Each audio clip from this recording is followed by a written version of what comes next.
KBR news కి స్వాగతం. అమరావతిలోని వెంకటేశ్వర స్వామి ఆలయ విస్తరణకు శంకుస్థాపన 2 ఏళ్లలో పూర్తి చేస్తామని ముఖ్యమంత్రి చంద్రబాబు హామీ. అమరావతికి అండగా తిరుమలేశుడు ఉంటాడని ముఖ్యమంత్రి చంద్రబాబు ఆకాంక్షించారు. అందుకే తిరుమల మాదిరి ఆలయం నిర్మాణానికి శ్రీకారం చుట్టామని అన్నారు.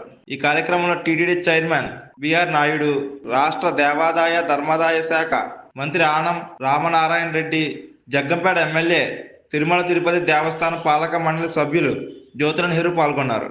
బిఆర్ నాయుడు గారు, దేవాదాయ శాఖ మంత్రివర్యులు ఆనం రామనారాయణ రెడ్డి గారు, రాష్ట్ర పౌర సరఫరాల వినియోగదారుల శాఖ మాచ్యులు నాదెండ్ల మనోహర్ గారు, ఇతర మంత్రివర్యులు, శాసన సభ్యులు, అలాగే టీటీడీ పాలక మండలి సభ్యులు, అధికారులు, పెద్దలు అందరూ ఈ కార్యక్రమంలో పాల్గొంటున్నారు.